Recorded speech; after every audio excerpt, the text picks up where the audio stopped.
هذا رجل كان عليه دين 500 دينار وأتاه الديانة يطلبونه، ما كان عنده دراهم، فاستدان من أحد التجار 500 دينار وأعطاه موعد لسداد هذا الدين. أخذ 500 دينار وزعها وسدد الديانة، ومرت الأيام حتى أتى موعد التاجر هذا للسداد.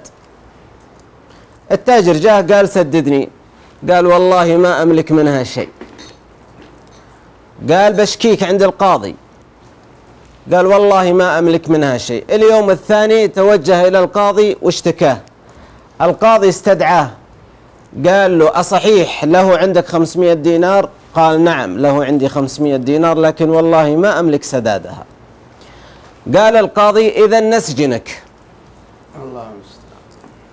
قال يا حضرة القاضي، أما إذ أبيت على سجني فاجعلني أذهب إلى أهلي أبلغهم بهذا الحكم، ما يدرون عني، وارجع لك بكرة. قال ومن يضمنك؟ من يكفلك؟ قال يكفلني رسول الله صلى الله عليه وسلم. واعلم أيها القاضي أنني لو لم أحضر غدا فأنا لست من أمة محمد صلى الله عليه وسلم. هنا بالعهد. القاضي كان فيه لمسة إيمانية، فقال له قبلنا كفالة المصطفى صلى الله عليه وسلم. ذهب الرجل إلى زوجته، الزوجة كانت مؤمنة وحكى لها الخبر. قالت الزوجة دام رسول الله صلى الله عليه وسلم ضمنك هذه الليلة وأعادك من عند القاضي، اجعلنا نصلي على رسول الله صلى الله عليه وسلم هذه الليلة طوال الليل. الله أكبر. فبدأوا يصلون على المصطفى صلى الله عليه وسلم طول الليل حتى ناموا وهم يصلون على النبي صلى الله عليه وسلم.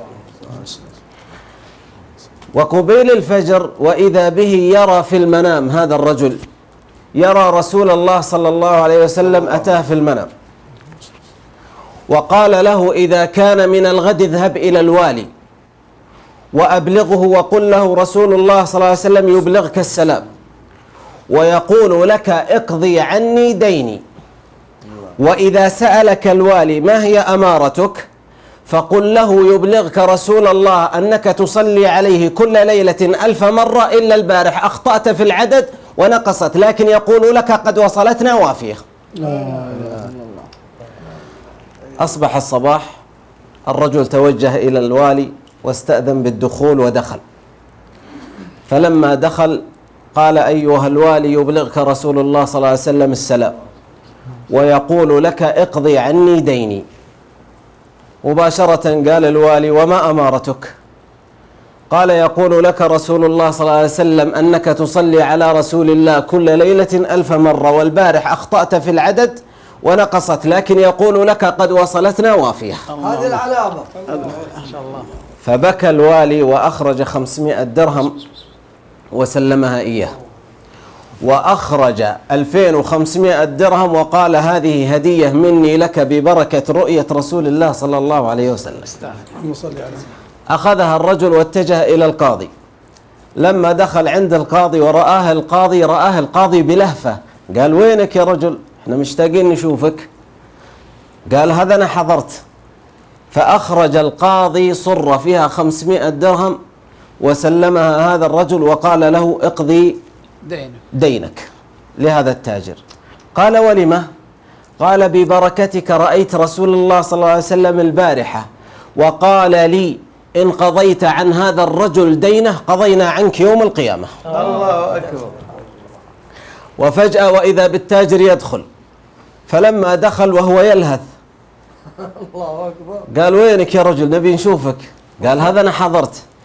قال للقاضي حضرة القاضي إنني قد عفوت عن هذا الرجل. خارمتت. وأخذ صرة فيها 500 درهم وسلمها إياه. قال له ما هذا؟ قال ببركتك رأيت رسول الله صلى الله عليه وسلم البارحة وقال لي إن تعفو عن هذا الرجل غدا نعفو عنك يوم القيامة. الله المستعان. فخرج مقضى عنه دينه، وخرج وأيضا معه مبالغ من الوالي 2500 ومن القاضي 500 ومن التاجر 500، وهذا مصداقا لقول النبي صلى الله عليه وسلم لما رأى الصحابي وهو في المسجد ولما سأله عن الصلاة عليه الصلاة والسلام اجعل صلاتي لك كلها يا رسول الله، قال إذن يقضى دينك وتكفى همك. اللهم صل وسلم على نبينا محمد. صلوا على النبي. اللهم آمين. اللهم صل على